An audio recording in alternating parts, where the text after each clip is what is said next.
Dave was out there with Danny Ray. Got a quick video I was wanting to make, man. I watched the latest video released by Jimmy Houston, and it got me thinking, man. It's a little bit disturbing. It makes me upset, if you really want to know the truth. And that is that these people who are stars, they're fishing stars. It's a little warm in here. I'm going to take this flannel off if you don't mind. But they're fishing stars, outdoor stars, whatever. Respect. I give you all the respect that you deserve. I was watching Jimmy Houston's latest video, and it was one that he videotaped. Audio was horrible. The video footage, this is what you saw. It's because he's holding his own camera. It got me thinking, man. The work we do as YouTubers, be proud of that. Be very proud of that. Because right now, I'm in frame. You can hear me. The editing is going to go in this video is it's going to be decent. You know, I'm not the best, obviously, but it's going to be decent. Here's the thing. Jimmy Houston's video made me think about it.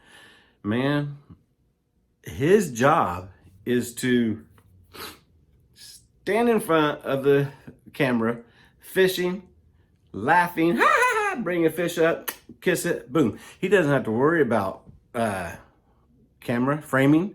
He doesn't have to worry about lighting. Here's what we do as YouTubers, and it's kind of an eye-opening thing if you think about it, okay? Right now, and this is killing me. This light's killing me, but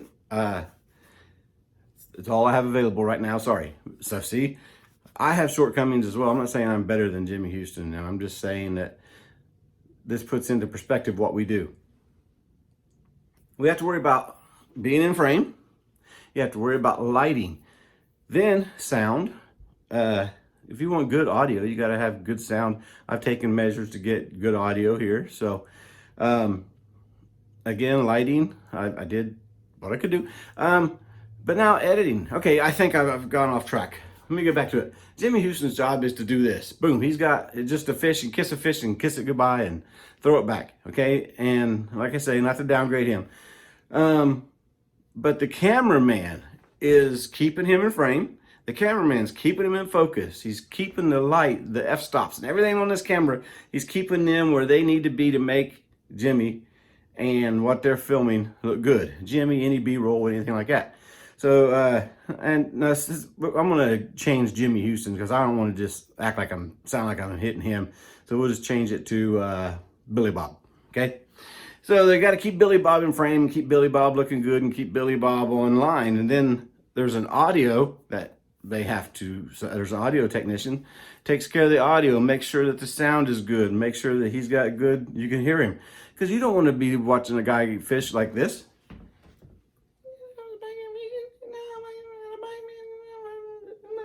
Come on, so you got to have the audio right. So he's got audio people. Then after he's done fishing, I don't know if Billy Bob, after Billy Bob's done fishing, he goes away. He goes and does personal engagements and public engagements and things like that, and talks to people, shakes hands, and signs autographs while the cameraman, the audio, and everybody else takes this back into a post-editing room.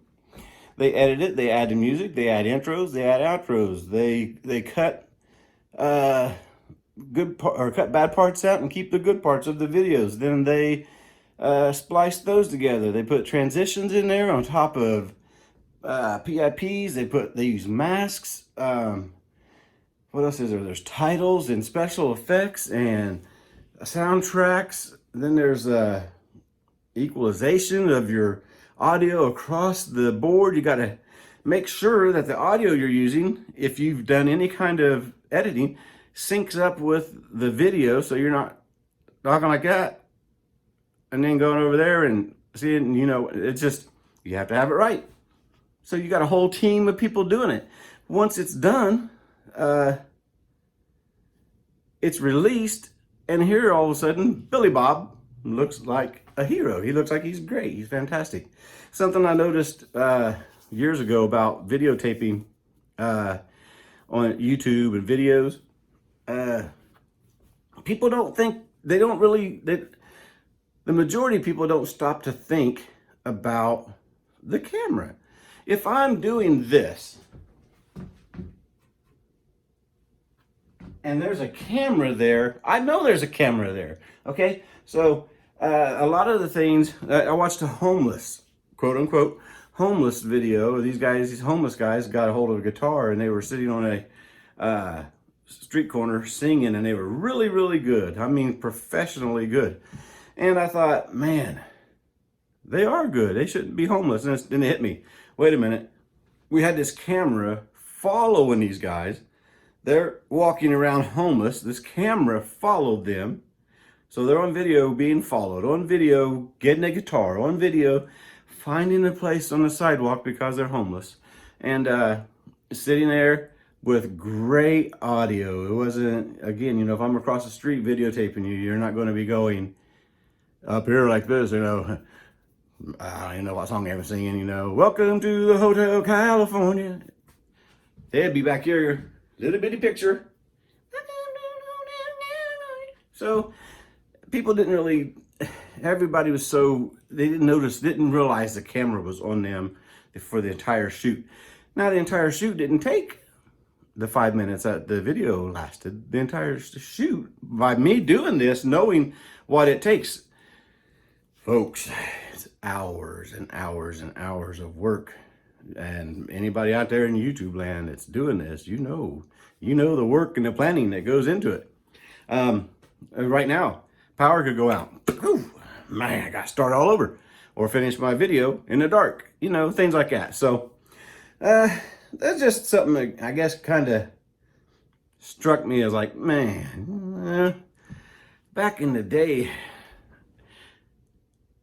that was a norm for people to have the crews that they have now. And we're doing, a lot of us, a majority of us YouTubers are doing this all by ourselves. It's a lot of work. So I guess what I'm saying is, YouTubers like myself that's doing every single aspect from idea to script to video to lighting to uploading, editing, and finish. Be proud of your work, guys. You're doing a great job. You have a lot of talent, and what you have to do, man, you just have to master it now. And with YouTube standards being what they are today, I recently read an article on that, you know, it said if you're not big on YouTube right now, you may not ever get big on YouTube with the new algorithms and the new standards that they have. Is really, really, really difficult.